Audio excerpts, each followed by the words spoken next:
opportunity to do the right thing and create an immigration system that brings humanity to the forefront, Omar said. Well, this article is interesting take on the same topic because it shows the extent to which people sort of feel like, I guess they don't understand the system. Or they understand it but just don't accept that it is the way that it is. And they think that somehow if you feel like this is not right, then you can change it. But that's very difficult to do.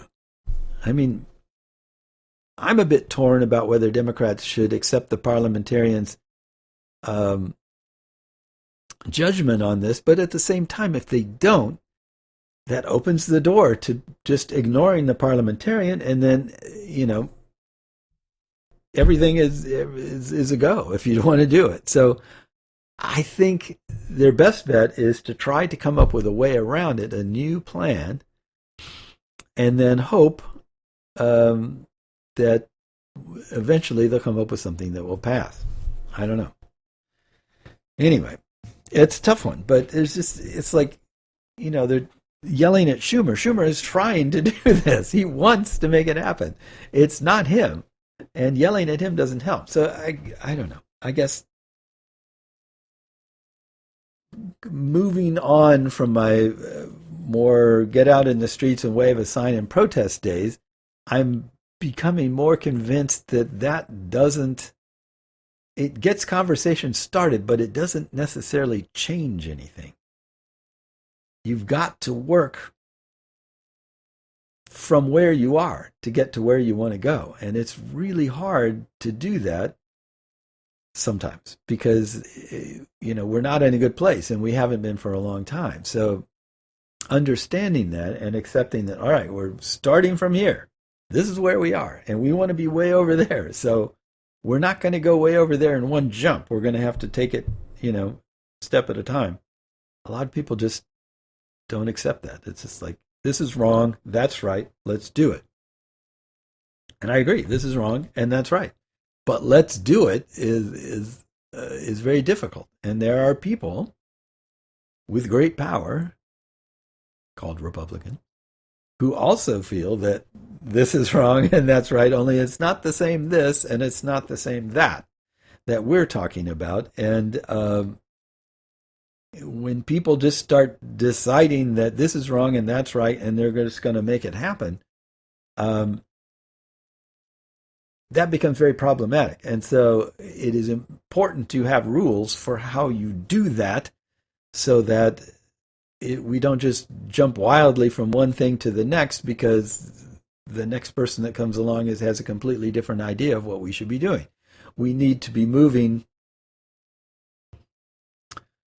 intentionally. So I don't know. I'm not really saying anything that most of my friends are going to agree with, but that's kind of how I feel. It's just that we have to work within the system up to a point.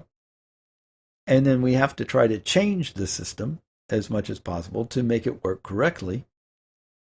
And that's not easy to do. But there's always the future, and we have to keep hoping.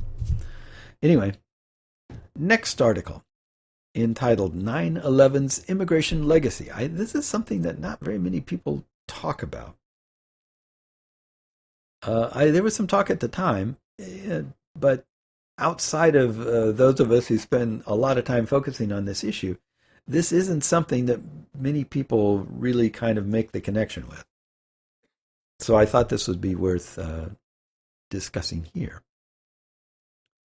So September 11th, 2001 was a paradigm shift.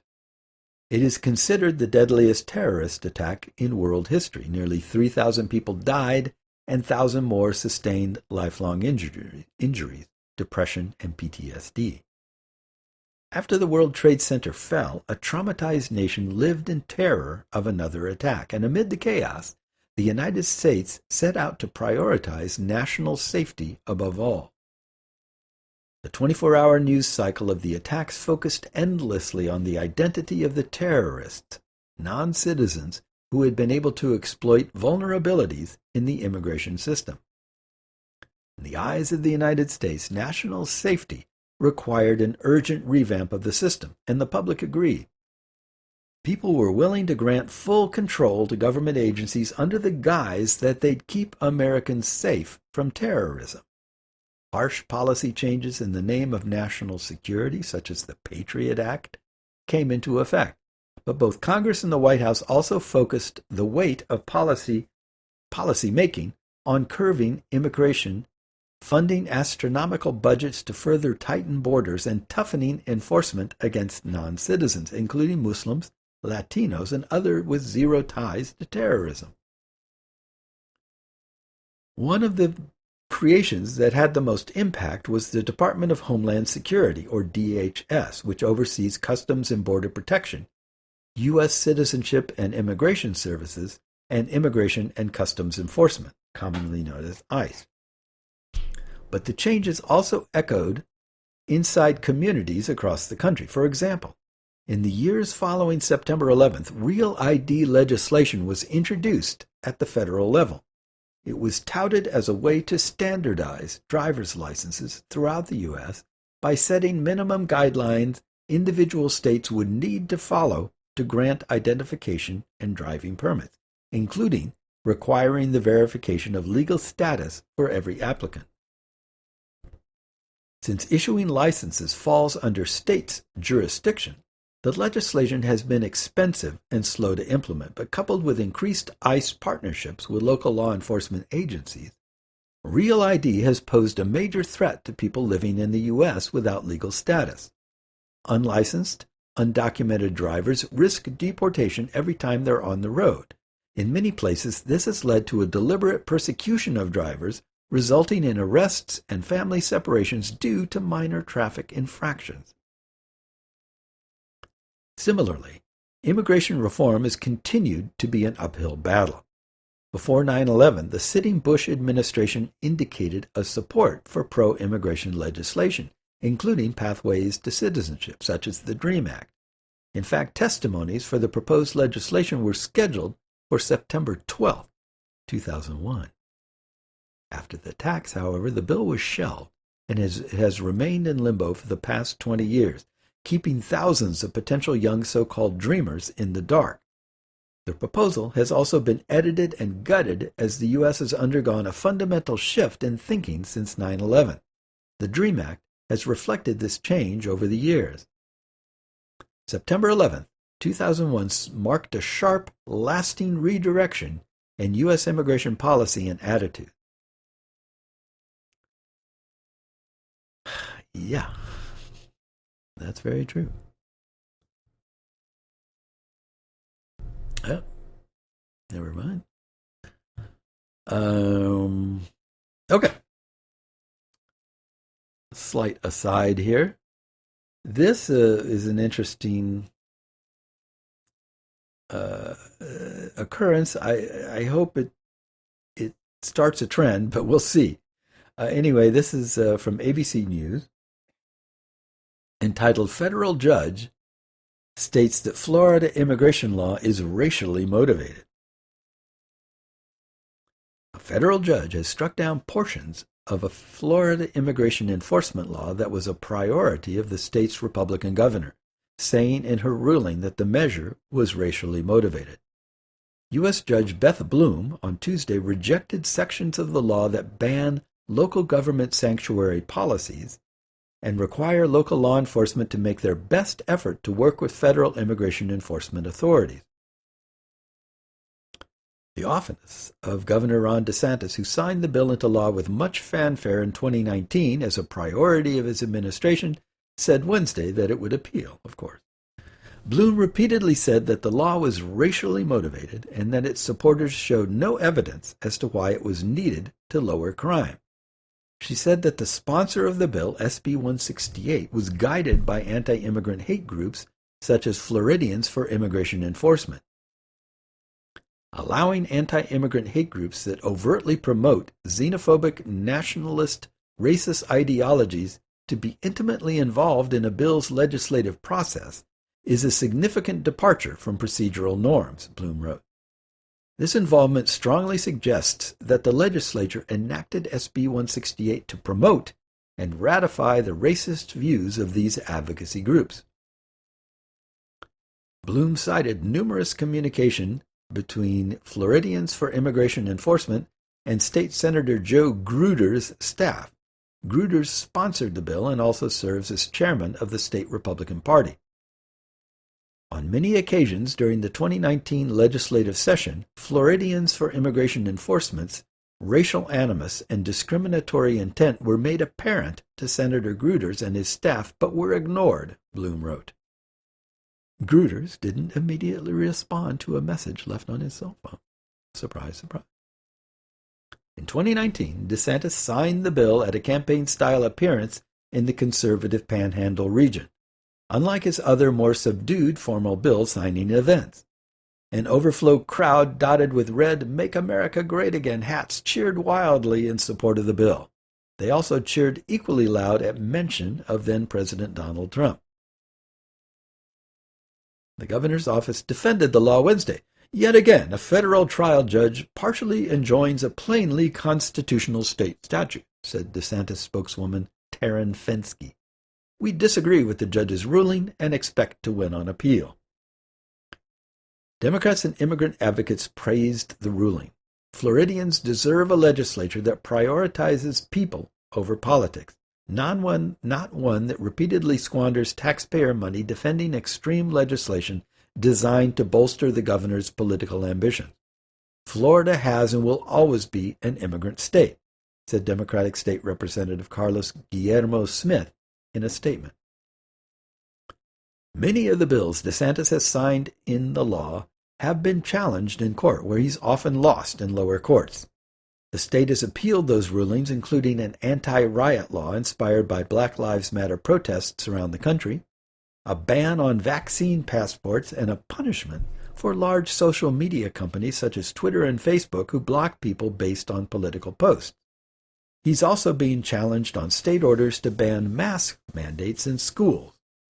Among other laws being challenged in court, new election rules that make it more difficult to vote by mail, a ban on the participation of transgender women and girls in school sports, and limits on contributions to groups seeking to change the state constitution. Surprise, surprise. Okay. Jumping to something else here. This is entitled Not a Nation of Immigrants. So this is an opinion piece here. So it's an editorial. But I thought it was interesting. So on George Washington's birthday, 2018, the Donald Trump administration's Director of the U.S. Citizenship and Immigration Services, L. Francis Cisna, changed the agency's official mission statement, dropping the language of a nation of immigrants to describe the United States. The previous mission statement had said the agency, quote, secures America's promise as a nation of immigrants by providing accurate and useful information to our customers, granting immigration and citizenship benefits, promoting an awareness and understanding of citizenship, and ensuring the integrity of our immigration system. End quote.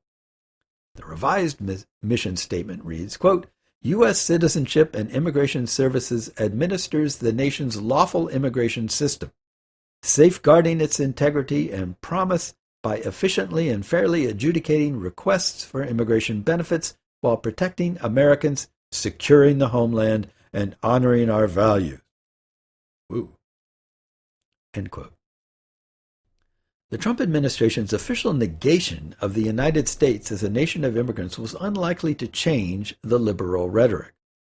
During Joe Biden's 2020 bid for the presidency, the campaign issued a statement on his immigration plan titled The Biden Plan for Securing Our Values as a Nation of Immigrants, asserting that unless your ancestors were native to these shores, or forcibly enslaved and brought here as part of our original sin as a nation, most Americans can trace their family history back to a choice to leave behind everything that was familiar in search of new opportunities and a new life.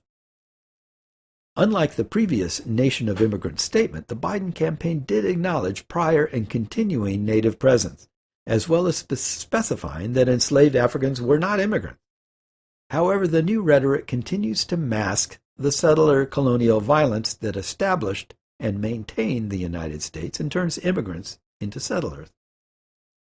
It appears ironic that Trump positioned himself as an anti-immigrant, being the son of an immigrant mother from Scotland and the grandson of an immigrant paternal grandfather from Germany, as well as being married to an immigrant from Slovenia. But Trump was not against European immigrants. In January 2018 staff meeting on temporary immigration status, Trump asked, "Why do we need more Haitians? Take them out. Why are we having all these people from blank countries come here? Why do we want all these people from Africa here? They're blank countries. We should have more people from Norway." End quote. The month before, referring again to Haitians, Trump said that they all have AIDS. And about Nigerians, he said that once they had seen the United States, they would never go back to their huts in Africa.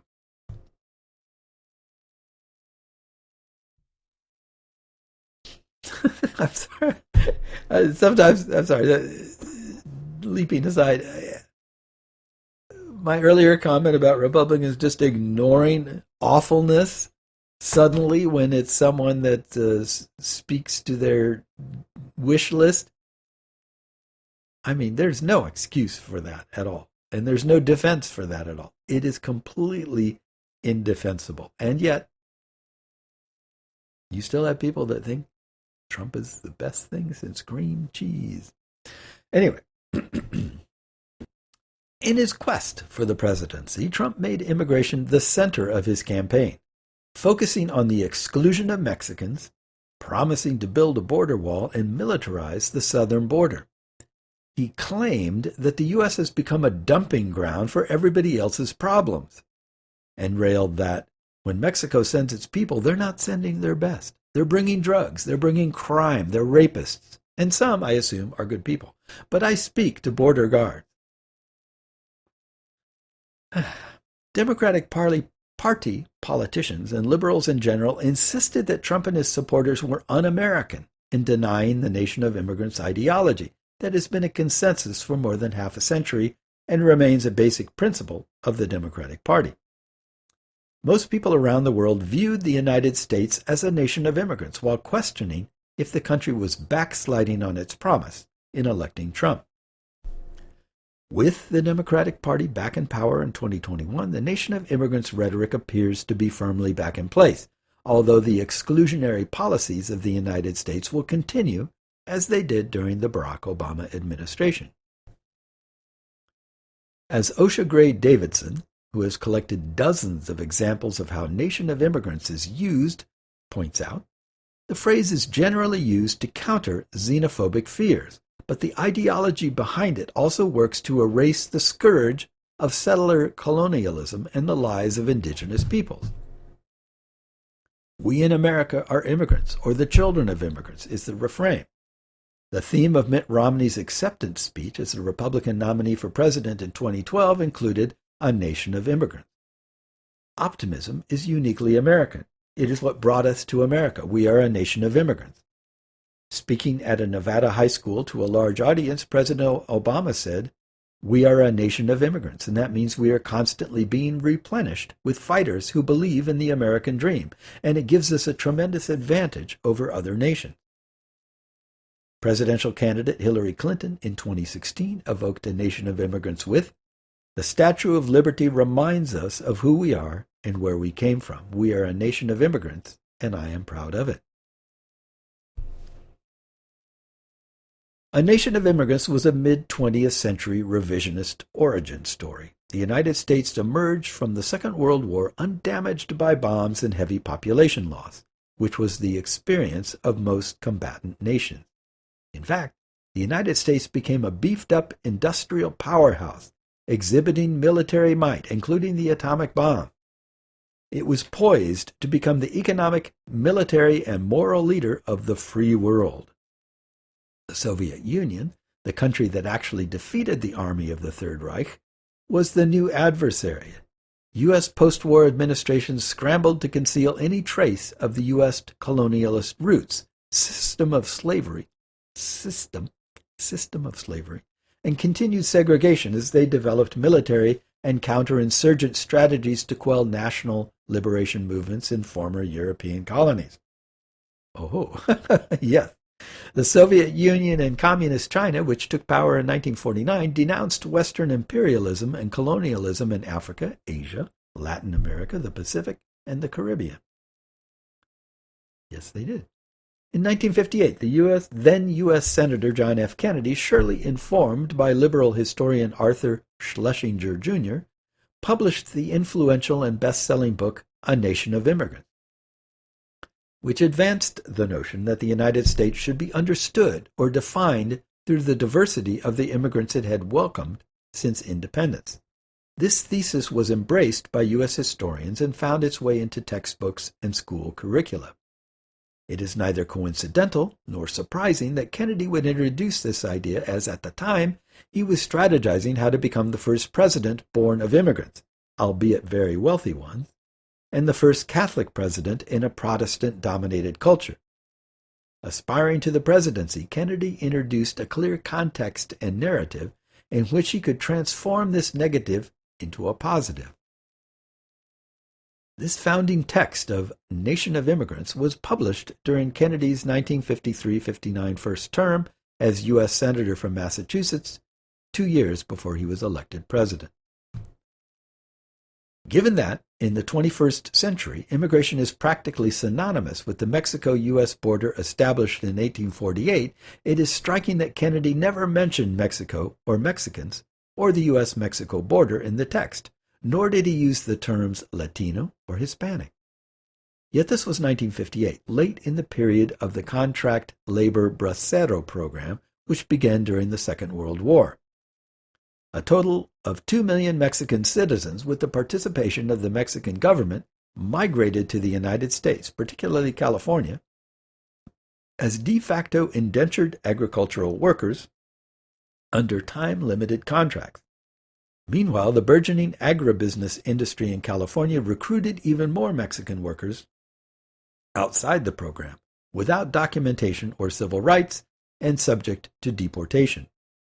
More egregious than Kennedy's omission of any mention of Mexico or the border is that the federal program known by its offensive official name, Operation Wetback, began during Kennedy's first year as senator and continued beyond his senatorial career through his presidency. Operation Wetback began in 1954 to round up and deport more than 1 million Mexican migrant workers, mainly in California and Texas. In the process, subjecting millions, many of who were actually U.S. citizens, to illegal search, detention, and deportation, forcing them to forfeit their property. Workers were deported by air, trains, and ships far from the border, leaving those who were U.S. citizens stranded and without the documents enabling them to return to their homes in the United States. Operation Wetback was a repeat of the Herbert Hoover administration's deportation of 1 million Mexicans in the 1930s, dubbed Mexican repatriation. Regarding the status of indigenous peoples in Kennedy's Nation of Immigrants scheme, the then senator wrote, "Another way of indicating the importance of immigration to America is to point out that every American who ever lived, with the exception of one group, was either an immigrant himself or descendant of immigrants. The exception," Kennedy went on, "was Will Rogers, part Cherokee Indian, who said that his ancestors were at the docks to meet the Mayflower." But Kennedy disagreed, claiming that some anthropologists believed that the Indians themselves were immigrants from another continent who displaced the original settlers, the Aborigines. This is the bogus speculation of U.S. white nationalists who claim that those imagined original Aborigines were in fact European, possibly Irish. A few pages on in the text, in the only other mention of Native Americans, Kennedy refers to them as the first immigrants, while dismissing their presence as members of scattered tribes. Equally unsettling, Kennedy includes enslaved Africans as immigrants, although the book contains the infamous drawing of a slave ship with humans chained down on their backs, scarcely an inch between each, packed like sardines. It is striking to read how profoundly Kennedy whitewashed history by noting that the immigration experience was not always pleasant. or that the Japanese and Chinese brought their gentle dreams to the West Coast. He failed to mention the Chinese Exclusion Act of 1882 or its extension a few years later to all Asians. This idea of the United States as a nation of immigrants was hatched in the late 1950s, and while Kennedy was its ambassador, it came to reflect the U.S. ruling class response to the challenges of the post-Second World War anti-colonial national liberation movements, as well as civil and human rights social movements domestically. In the United States, the National Congress of American Indians was founded in 1944 by Darcy McNichol, Helen Peterson, and other longtime indigenous activists. At the same time, African American attorneys and other professionals were developing a legal strategy for desegregating public schools, while in 1951 more radical African Americans, including Paul Robeson, and members of the Civil Rights Congress petitioned the recently established United Nations with the detailed document We Charge Genocide, based on the 1948 UN Convention on the Prevention and Punishment of the Crime of Genocide. A mass movement against segregation was emerging. Around the same time, Native American activists were contextualizing the situation of Native nations within the decolonization, national liberation context, and Mexican farm workers were organizing in the fields, defeating the Bracero program and forming unions. These cracks in the racial order of settler colonialism and capitalism constituted a radical departure in a society locked down in patriarchal white domination and obsessed with real Americanism.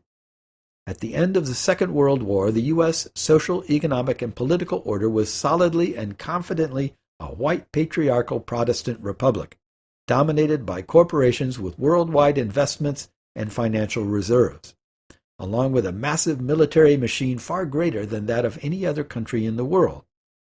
Unionization movements, primarily made up of white workers, were seduced by home ownership and middle-class status, their unions becoming business-oriented with their own profit-making privatized health care, while the United Kingdom and Western European states responded to militant union demands to institute universal public health care.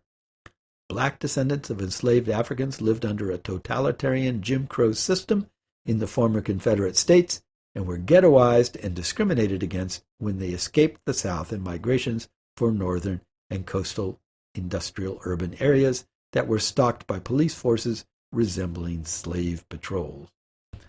I've run out of time, and there's a lot more to this, but I think this is important, and I will get back to it next time, because I think this is it's the kind of thing that a lot of people have trouble with. They don't want to hear this stuff, but it is important to understand how we got here, where we are, and this is just really important. That's all I'll say. Anyway, you have been listening to CU Immigration here on WRFU LP Urbana 104.5 FM. I hope you will join us next time for more stuff, and we'll see you later. Bye-bye.